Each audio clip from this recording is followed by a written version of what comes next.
que c'est beau! Magnifique, que c'est joli ici.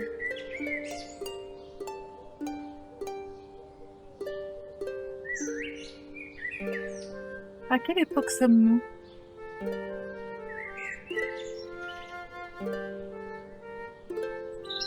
Alors...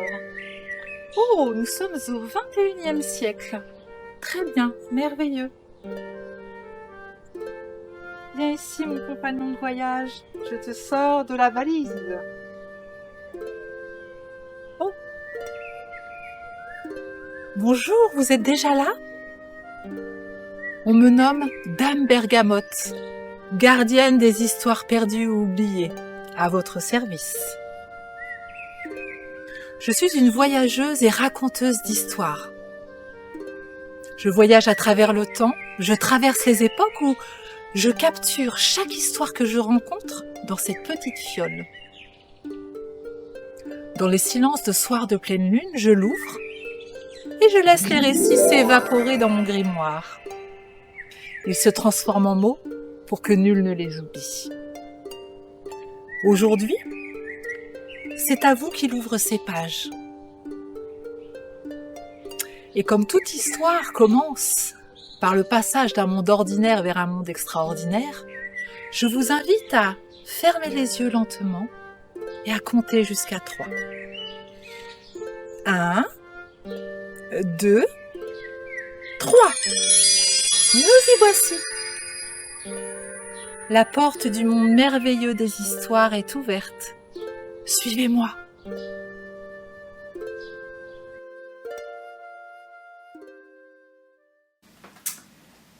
Bienvenue dans votre histoire.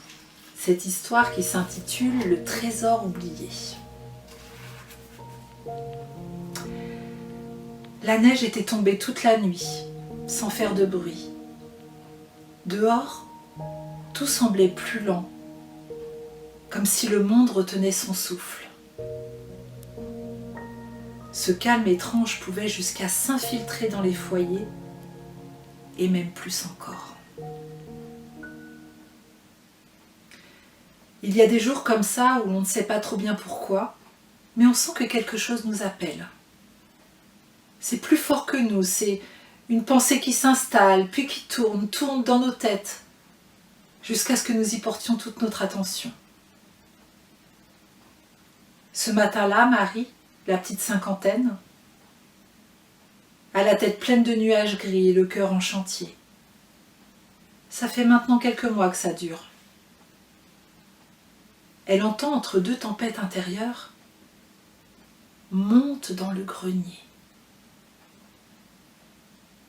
Cela fait tellement longtemps qu'elle n'y est pas montée, une éternité et demie peut-être. La décoration a dû depuis être refaite par mesdames les araignées. Mais l'appel est trop fort. Elle prend son courage à deux mains et la voilà dans le grenier. Des toiles d'araignée, il y en a partout.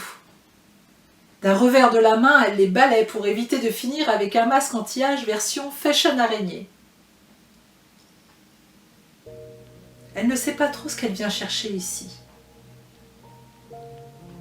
Une odeur de poussière ancienne, presque sacrée, prend toute la place.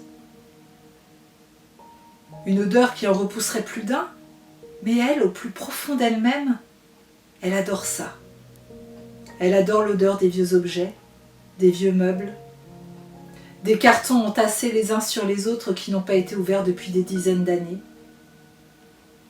Pour elle, c'est l'odeur des souvenirs, l'odeur de la mémoire.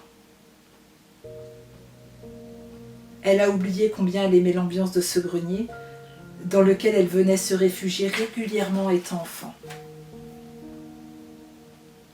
Une douce lumière traverse, malgré la poussière, les deux seules petites lucarnes existantes. Elle regarde tout autour d'elle, tous ces objets et meubles oubliés, comme une vieille photo sépia qui fige un instant privilégié dans le temps. Elle s'assoit sur un ancien petit bureau d'écolier qui appartenait à sa mère. Ses mains caressent le bois, comme pour se reconnecter à quelque chose qu'elle n'a plus aujourd'hui. un carton attire son attention plus que les autres. Il marque sa distinction par un contenu certainement disproportionné par rapport à ce qu'il peut contenir en réalité. Il est un peu affaissé. C'est comme si tout le contenu n'en peut plus d'être enfermé et veut exploser, revoir enfin le jour. Oh, toi, tu me ressembles beaucoup trop pour que je ne vienne pas t'ouvrir. Elle retire un vieux scotch qui ne sert plus à rien et un peu à l'aveugle, elle vient explorer ce qu'il y a à l'intérieur. Au toucher, elle devine certains objets sans savoir vraiment les reconnaître, jusqu'au moment où sa main se pose sur l'un d'eux qui lui semble plus familier. Elle le sort du carton tout doucement pour découvrir une tirelire. Sa tirelire. Sa tirelire maison comme elle l'appelait étant enfant. À cet instant, les nuages gris dans sa tête s'entrechoquent, créant un éclair fulgurant jusqu'à son cœur qui lui-même fait remonter instantanément un geyser d'émotions, jaillissant d'elle ne sait où et qui se met à déborder comme une rivière par ses yeux. Cette tirelire, elle s'en souvient parfaitement. Elle représente une petite maison maintenant jaunie par le temps, avec un toit de chaume sur lequel est posé un oiseau et une petite cheminée en briques rouges. À l'arrière, il y a 2 petites fenêtres avec des volets en bois ouverts et sur chacun d'eux, un petit cœur y est sculpté. Sous ces fenêtres se trouve un joli parterre de roses rouges en fleurs. Sur le devant de la maison, il y a également 2 petites fenêtres avec les mêmes volets, dont une est cachée par une biche. Un peu grande et disproportionnée par rapport à la maison, mais ce détail ne peut être perçu que par les yeux d'un adulte et non par ceux d'un enfant. Un petit banc en bois se trouve sous la seconde fenêtre. De l'herbe recouvre le sol et un petit escalier mène à une jolie petite porte d'entrée en bois. Les murs sont faits de vieilles pierres. Tout cela est en un seul bloc, moulé dans une sorte de résine. À 50 ans, tant d'émotions pour une tirelire. Elle s'assoit en tailleur sur le sol au milieu des cartons et après l'avoir regardé et touché sous toutes les coutures pendant de longues minutes, elle met sa tirelire contre son cœur et ferme les yeux. Tu m'as manqué. Je t'avais presque oublié. C'est donc toi que je viens chercher ici. Elle la retourne et se souvient qu'elle a perdu le bouchon qui ferme la tirelire.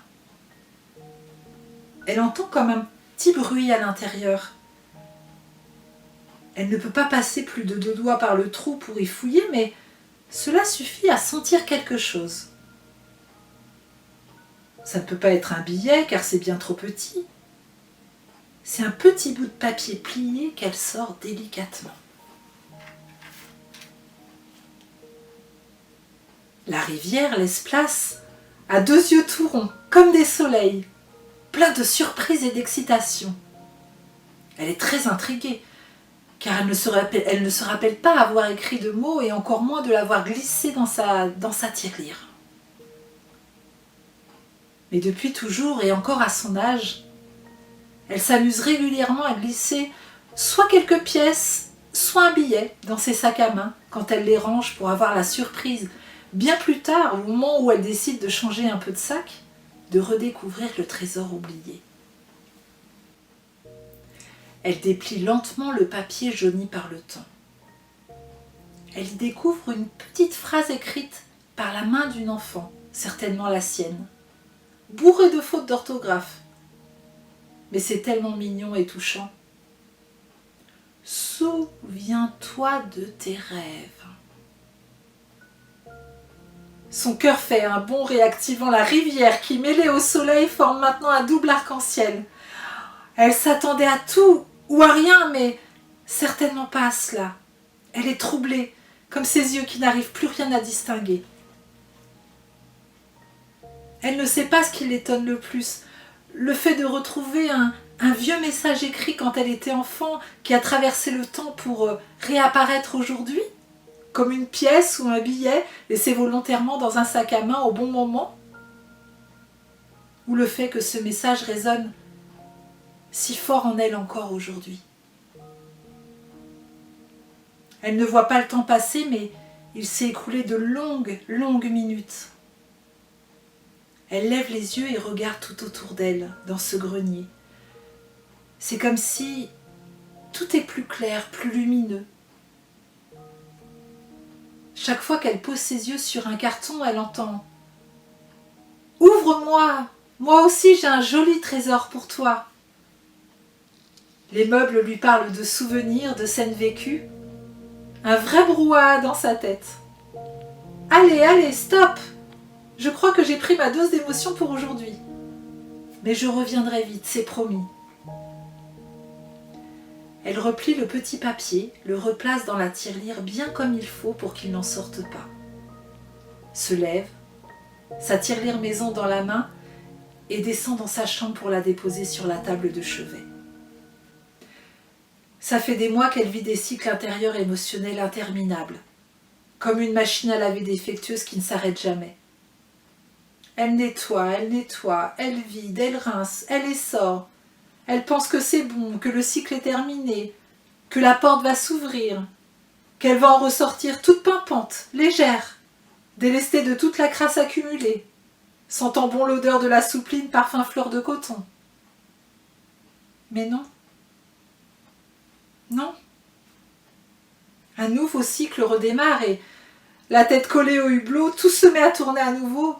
La tête sous l'eau, elle nettoie encore et encore, elle rince. Elle essore. Et ça, jusqu'à ce qu'elle veuille bien s'arrêter un instant et aller leur parler à ces gros nuages gris dans sa tête et rouvrir au niveau de son cœur la porte du chantier. Mais là, à cet instant, Marie sent un large sourire se dessiner sur son visage. Son regard a changé grâce à ses yeux arc-en-ciel. Les cycles à répétition qui l'ont usé laissent place à une douce sérénité qui l'invite enfin à se reposer. À ce moment précis, elle n'a plus 50 ans, mais environ 7 ans. Les jours qui suivent, elle continue à vivre, ou plutôt à vivroter. C'est entre vivre et vivoter. C'est entre prendre un petit peu plus de plaisir et en même temps, continuer un peu comme avant. La différence avec avant, c'est qu'elle parle à sa tirelire maison, à chaque lever et à chaque coucher, avec à chaque fois le cœur plus léger. Et chaque matin, quand elle ouvre les yeux et que ceux-ci se portent sur sa tirelire, le petit papier n'est plus à l'intérieur, mais déposé juste à côté. Ce qui est étrange aussi, c'est qu'elle rêve de plus en plus d'elle quand elle était enfant. Elle se souvient à quel point elle aimait se raconter des histoires pleines de magie, s'enfermant dans sa bulle de lumière pour rendre sourds les cris de la maison. Oui, elle faisait ça très souvent, ça la rassurait. 15 matins plus tard, elle tourne son regard vers sa tirelire et là, plus de papier. Elle regarde derrière sa table de chevet, sous son lit, mais rien, le papier a disparu. Les nuits qui suivent sont de plus en plus agitées. Agitée par toutes les histoires d'enfants qu'elle a pu s'imaginer. Tout remonte à sa mémoire. Toutes ces histoires deviennent vivantes, sortant de l'obscurité et les mots se mettent à respirer. Comme elle adore écrire, elle commence à poser ses histoires sur papier. Sa plume danse sur les lignes. Chaque mot déposé porte une couleur. Elle se surprend plusieurs fois à sourire, voire même à éclater de rire, mais aussi à laisser la rivière couler de ses yeux de temps en temps, submergée par l'émotion que lui insufflent ces histoires qui tourbillonnent autour d'elle comme des enfants espiègles. Au fil des mois, son cahier d'écriture déborde de toutes ces histoires d'enfants, saupoudrées de quelques détails expérimentés par l'adulte qu'elle est devenue. Elle n'en revient pas. Et quel plaisir elle prend dans ces moments-là. Un soir, juste avant que ses paupières se fassent lourdes jusqu'à l'inviter à plonger dans un profond sommeil, elle remercie ses rêves et la petite fille qu'elle a été, et qui, pour échapper à la peur de ces cris qui résonnaient dans la maison le soir, a décidé un jour de ne plus trembler, mais de s'évader et de danser au milieu de ces histoires colorées. Le lendemain matin, à sa grande surprise, le petit papier est là, près de sa tirelire. Il semble cependant différent. Même l'atmosphère est différente dans la chambre. Elle déplie le message et lit « Ose ». Mais qu'est-ce que c'est que ça? C'est pas possible, je suis encore en train de rêver. Oui, c'est ça, je suis en plein rêve. Elle se pince et la douleur se fait bien sentir. Ok, non, je ne rêve pas. Et doucement, cette atmosphère étrange dans la pièce se transforme peu à peu. Tout est ralenti, doux, silencieux. Et dans l'embrasure de la porte, elle voit une enfant sortir de nulle part. Ce n'est pas effrayant du tout, ni fantomatique. C'est elle à 7 ans, en chair et en os. Elle est là, pieds nus, portant un short et un t-shirt où une grosse tomate rouge proclame fièrement « Tomato !» Elle a du rouge aux genoux et ses cheveux longs châtain foncé permettent à son visage de se dévoiler avec ses grands yeux verts et ses joues pleines de lumière. La petite fille la regarde droit dans les yeux. « Tu m'entends enfin ?» Marie sent son cœur battre de plus en plus fort. « Mais que fais-tu là? C'est impossible !»« Je suis là et te parle depuis toujours. Hurle souvent pour me faire entendre. Mais tu n'as jamais le temps de m'écouter. Toujours trop de choses à faire, trop de peur, trop de personnes à t'occuper, trop de temps à passer à chercher 1001 façons de combler ton insécurité. Alors j'ai attendu. Oui, longtemps, j'ai attendu. Et aujourd'hui, je suis là. J'entre dans tes rêves pour que tu te souviennes de ce que tu as oublié. Pour que tu te souviennes du merveilleux talent que tu as à transformer l'ombre en lumière, les épreuves en résilience, de la façon dont tu fais vivre ton imaginaire pour rêver, pour te plonger dans un espace plein de couleurs. Marie sent la rivière sortir à nouveau de son lit et couler doucement sur ses joues. Mais pourquoi maintenant? Mais parce que maintenant tu es prête. Parce que ton rêve est toujours là, celui d'écrire des histoires qui ont du sens et qui font du bien au cœur. Celles qui éveillent ou qui réveillent les adultes endormis par leurs croyances, conditionnements ou peurs. Le monde a besoin de toi. Pas de celle que tu as essayé d'être pour te sentir aimé, mais de celle que tu as toujours été. Toi, tu voulais créer, écrire, inventer des histoires, des mondes,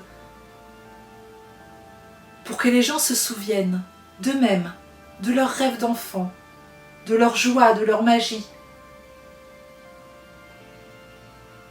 Marie sent de plus en plus son cœur se remplir. Elle ressent une paix intérieure comme jamais elle ne l'a ressentie auparavant. Fini les nuages gris plein la tête et le cœur déshydraté. Tout devient si évident pour elle quand elle met ses peurs et croyances de côté et qu'elle se reconnecte à cette seule voix remplie d'amour, de paix et de bienveillance, la voix de son cœur, dans laquelle vit souvent cette enfant magicienne et créatrice pour laquelle tout est possible. Elle ferme les yeux pour mieux ressentir tout ce qui est en train de se passer là maintenant. Et quand elle les rouvre, la petite Marie n'est plus là. Elle se lève, tout est là comme d'habitude. Son café qui l'attend, la liste de courses, ses courriers ouverts depuis 3 jours sur la table, sa chienne qui attend son petit déjeuner, ses silences. Mais tout a un autre goût.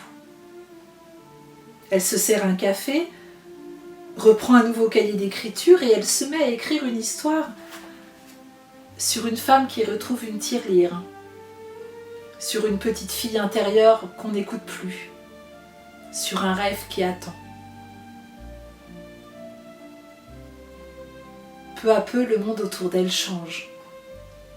Non pas parce que le monde change, mais parce qu'elle voit une autre réalité, d'infini possible depuis qu'elle se reconnecte à sa petite fille intérieure, qui lui permet d'ouvrir une nouvelle porte, ou plutôt une ancienne porte, enfin une porte oubliée quoi. Un jour, elle fait une chose qu'elle n'aurait jamais osé faire avant. Elle décide de lire l'histoire qui parle de cette femme qui retrouve cette tirelire maison à la personne qui partage sa vie comme pour se rassurer. Puis ensuite, à des adultes sensibles à l'art du conte et à l'écriture d'histoires saupoudrées de magie. Elle ne sait pas à l'avance ce que cela donnera et si cela viendra toucher le cœur des gens. Mais le principal, pour elle, n'est pas là. L'essentiel, c'est qu'elle ait osé donner vie à son rêve d'enfant. Être juste qui elle est, partager ce qui sommeillait en elle, créer pour relier, pour éveiller, pour offrir. Et pour tout ça, il n'y a pas besoin d'être une grande écrivaine, d'être parfaite ou d'avoir tout compris. Il faut juste oser être soi et se donner l'autorisation de rêver et de faire vivre intensément son enfant intérieur malgré le temps qui passe. Et alors, toutes ces autres histoires, que sont-elles devenues ? On ne le sait pas trop à ce jour. Libre à chacun d'imaginer ce que bon lui semble et de les faire voyager.